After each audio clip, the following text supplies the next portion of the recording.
Let me talk to you. Yes, you, the one who's been thinking, dreaming, planning, but doing nothing. You've been stuck in your head so long, you've mistaken thoughts for action. You confuse potential for purpose. And here's the sad truth.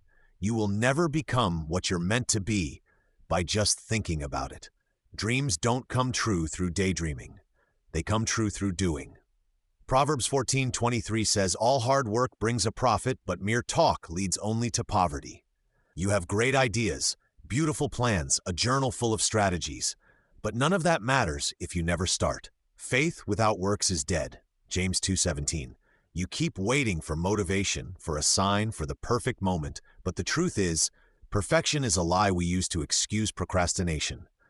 Start where you are. Use what you have. God works with motion, not stagnation. I know life hit you. I know you've been discouraged, but let me tell you, pain doesn't excuse paralysis. Your scars might explain you, but they don't get to define you. You've been in the thinking stage for too long. The time has come to shift, to do, to move. You don't need full clarity to obey. You just need courage.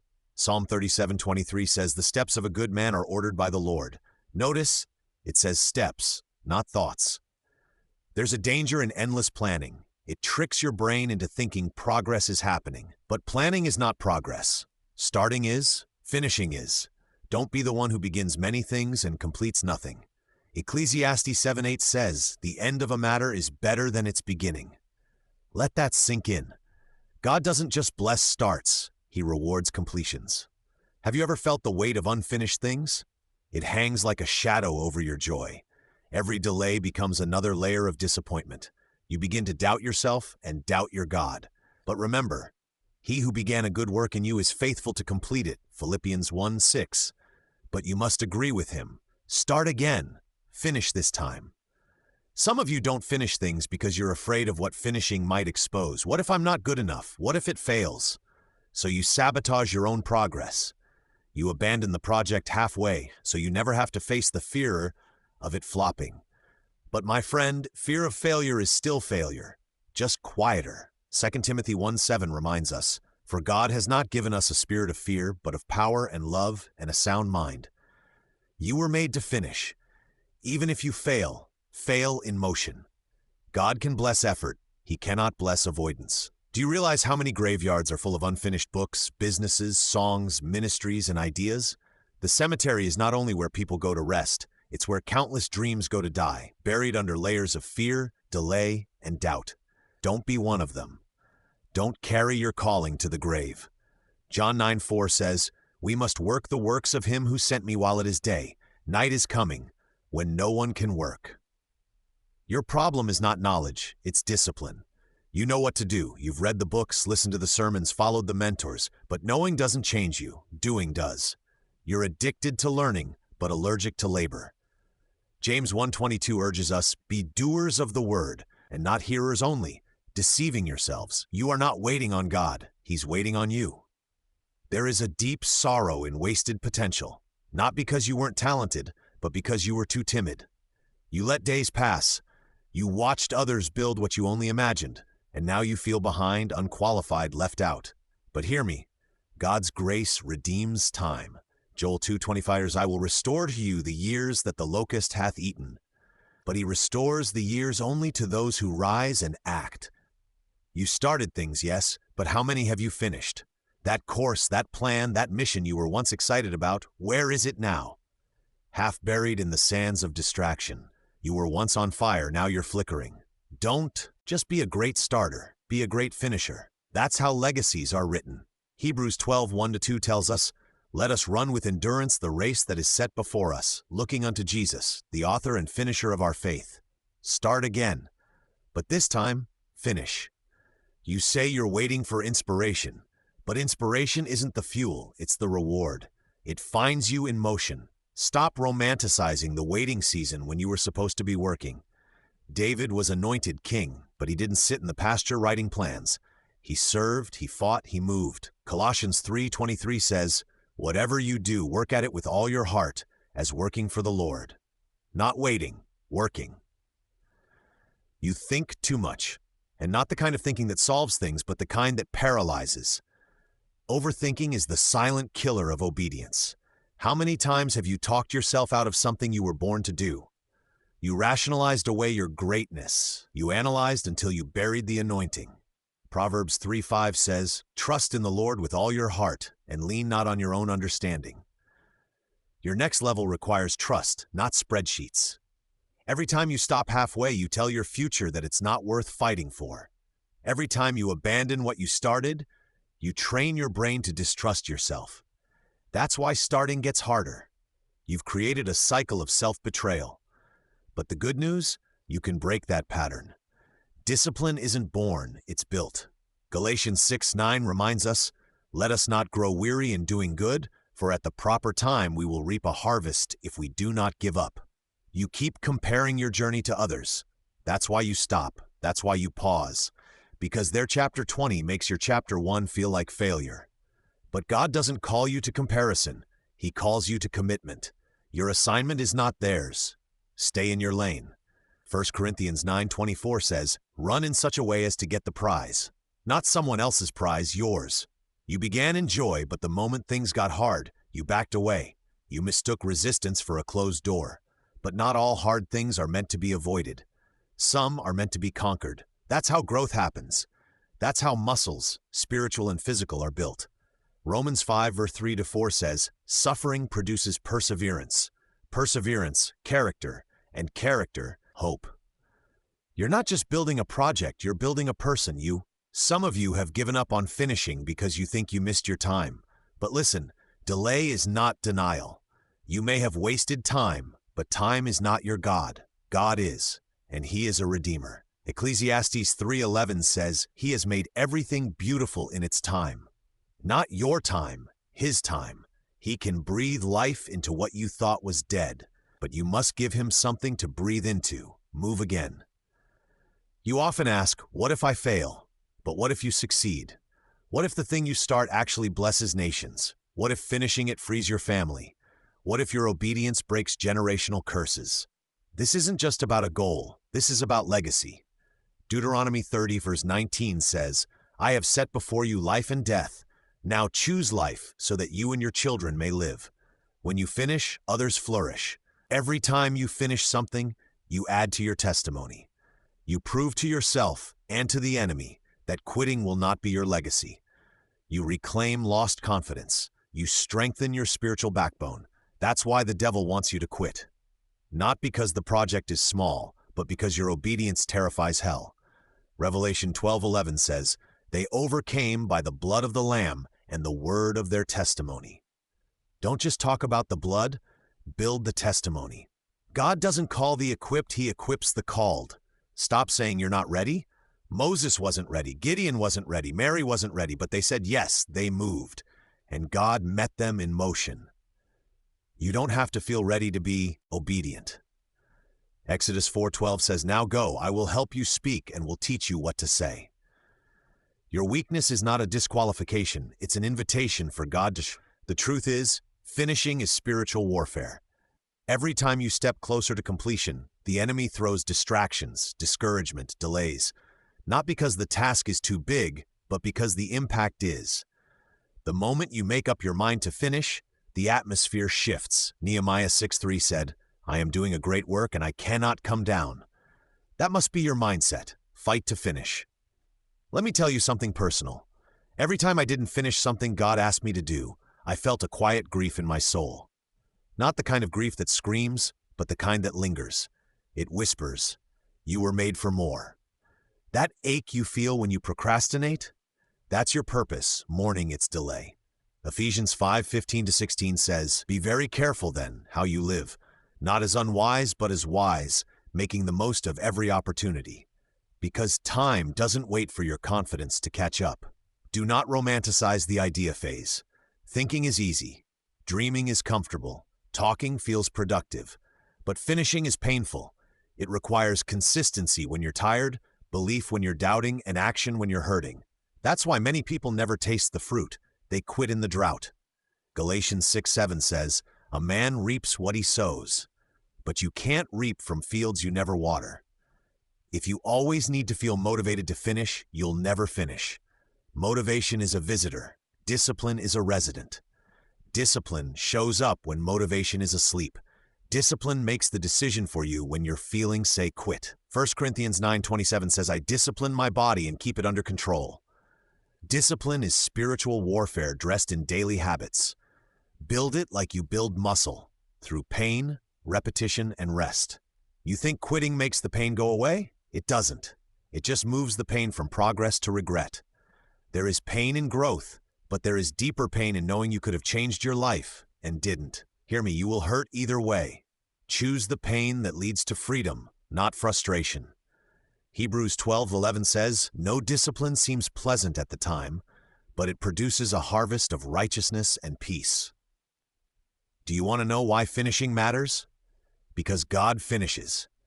He is the author and finisher of our faith. He doesn't just begin a good work, He brings it to completion. And since you are made in His image, you are called to reflect that finishing spirit. Philippians 1:6 declares, he who began a good work in you will carry it on to completion. To walk like Christ is to carry things through, even when it hurts, especially when it hurts. There is a part of you that dies every time you walk away from what you were meant to build. It's not loud, it doesn't scream, but you feel it. It shows up as quiet sadness, irritability, even resentment, because deep down, your spirit knows what you were created for. And when you ignore that call, your peace leaves quietly. James 4:17 says, if anyone knows the good they ought to do and doesn't do it, it is sin. Ignoring your assignment is disobedience dressed in delay. Some of you have been carrying the same idea for 5, 10, even 20 years, and it haunts you. You see others doing what you dreamed of. You watch them walk in boldness while you drown in fear. But let me tell you something hard. God gave it to you first. You were supposed to move. Delay doesn't just affect you, it reassigns blessings. Esther 4:14 says, if you remain silent, deliverance will arise from another place. Don't let your moment pass to someone more obedient. Every unfinished task whispers a lie that you don't matter. But that's not true. You matter because your obedience is a bridge for others. Your story matters because someone is waiting to believe again.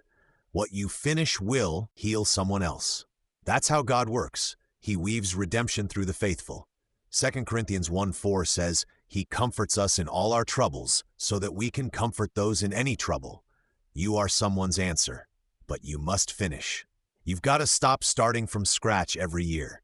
You've got to stop treating every January like a reset. Your life is not a treadmill, it's a trail. And every trail demands endurance. Stop deleting progress every time you fall. Get up and keep walking. The journey is not voided by stumbling. Proverbs 24:16 says, though the righteous fall 7 times, they rise again. God never asked for perfection. He asked for perseverance. God is not glorified by your unfinished chapters. He's glorified when your story becomes a full testimony. Yes, He can use broken pieces, but He also desires finished altars. Don't keep offering Him blueprints. Give Him a building. Give Him something complete, something you didn't abandon when it got hard. John 17:4 says, I have brought you glory on earth by finishing the work you gave me to do. What if you made that your life verse? Some of you have spiritual gifts lying dormant because you never developed them. You sang once, you preached once, you encouraged someone once, but you never pressed in to finish the process of becoming. Gifts are planted, but callings are cultivated.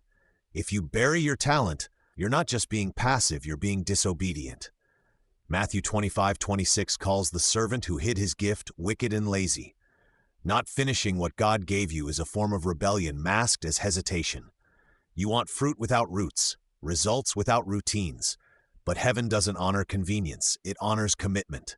You can't finish anything great without order, structure, and consistent time investment. That's why God gives seasons. Not every day is harvest. Some days are just watering, pruning, and waiting. But if you don't respect the season, you'll never taste the fruit. Ecclesiastes 3:1 says, there is a time for everything. You have a time. Don't waste it chasing shortcuts. Finishing is not about speed, it's about faithfulness. Slow progress is still progress. A delayed finish is better than a perfect start that ends in nothing. The world glorifies speed, but God glorifies endurance. Hebrews 10:36 says, you need to persevere so that when you have done the will of God, you will receive what He has promised. Heaven doesn't reward starters, it rewards finishers. Let me speak to the part of you that hides behind the excuse of waiting on God. Sometimes you say that to cover fear. You're not waiting, you're hesitating. You're not praying, you're procrastinating. God gave you the green light, but you're still checking the rearview mirror. Exodus 4:15 says, "Why are you crying out to me? Tell the Israelites to move on." Sometimes obedience is simply moving, even if it's slow. You will never know who you could have become if you always stop halfway. You will never see the view from the mountain if you settle at the base. Don't let fear rob you of the full version of yourself. Don't let fatigue become your home. What you're building matters. What you're carrying matters. And what you finish will echo in eternity. 2 Timothy 4:7 says, "I have fought the good fight. I have finished the race. I have kept the faith." May that be your ending too. Every time you delay your obedience, you strengthen the voice of fear. Fear doesn't always shout. It often whispers, later, not yet, or you're not ready. But the longer you entertain it, the louder it gets, and the harder it becomes to move. That's why delayed obedience is still disobedience. Isaiah 1:19 says, "If you are willing and obedient, you shall eat the good of the land." Not just willing, not just dreaming, obedient. Let's be honest, sometimes you stop because you feel alone. The journey to finishing can be isolating. While others play, you labor. While others sleep, you plan. While others laugh, you cry over the weight of your calling. But you're not alone. Isaiah 41:10 says, "Do not fear, for I am with you. I will strengthen you and help you." Heaven walks with finishers. You carry more than your burden. You carry God's backing. The grave is full of unfinished assignments, books never written, songs never sung, sermons never preached, ideas never built. Don't let yours be added to that number. You weren't born just to exist. You were born to complete something. Ecclesiastes 9:10 urges, "Whatever your hand finds to do, do it with all your might." Half-hearted effort produces half-lived lives. And you weren't created for half. You were created for whole. You don't need another confirmation. You don't need another sign. You don't need 10 more YouTube sermons or 3 more prayer meetings. You need to move. The confirmation was the calling. The sign was that God chose you. Stop outsourcing your courage to others. Joshua 1:9 says, "Be strong and courageous. The Lord your God will be with you wherever you go." There's no more mystery, only motion. Finishing is worship. When you complete the assignment, when you keep going despite the wait, that's worship. That's trust in action. It's saying to God, "You gave me this, and I will carry it to the end because I love you." Romans 12:1 says to present your bodies as a living sacrifice. That sacrifice includes your discipline, your endurance, your completion. Many people will applaud your start, but only heaven rewards your finish. Starting is exciting, full of passion and promise. But finishing, that's where the battle is. That's where discouragement meets discipline. That's where loneliness tests loyalty. The crown doesn't go to the enthusiastic, it goes to the enduring. Revelation 3:11 says, "Hold on to what you have so that no one will take your crown." Don't let applause distract you from completion. Let's talk about pain, because finishing hurts. The pressure to quit grows with every step. But that pain has purpose. It's proof that you're stretching into what you were born for. Don't run from it. Grow through it. Romans 8:18 says, "The sufferings of this present time are not worthy to be compared with the glory that shall be revealed." You're not just working, you're birthing. And birth always comes with pain. There is no easy road to fulfillment. The moment you signed up for greatness, you signed up for warfare. Finishing your assignment means wrestling through tiredness, doubt, betrayal, financial strain, and inner storms. But God walks through it all with you. Isaiah 43:2 says, "When you pass through the waters, I will be with you." Not if, but when. He never promised ease, he promised his presence. Discipline is doing what you said you'd do long after the mood you set it in has left. That's the truth. You were excited in January, inspired during the fast, motivated after the sermon. But where are you now? Discipline doesn't need emotion, it needs commitment. 1 Corinthians 9:27 says, "I discipline my body and bring it into subjection." Until you master your mood, you'll never master your mission. This is your wake-up call. Stop leaving your life half-written. Stop letting good ideas rot in notebooks and prayers stay locked in journals. You are a walking testimony in progress. The world doesn't need another thinker, it needs doers, builders, finishers. James 1:22 says, "Be doers of the word, not hearers only, deceiving yourselves." You're not stuck. You're stalled by choice, and it's time to break that cycle. You've started many things with fire, but how many have you finished with faith? Don't let your life become a museum of great beginnings. Finish one thing and you'll unlock the confidence to finish more. Philippians 1:6 declares, "He who began a good work will carry it on to completion." If God doesn't quit, why should you? If He's still working, then so should you. You and heaven are co-laborers in destiny. People will remember how you ended, not how you started. You can stumble in the beginning and still be crowned in the end if you don't give up. The thief on the cross finished right. Paul the Apostle started wrong, but both were honored in heaven. Ecclesiastes 7:8 says, "The end of a matter is better than its beginning."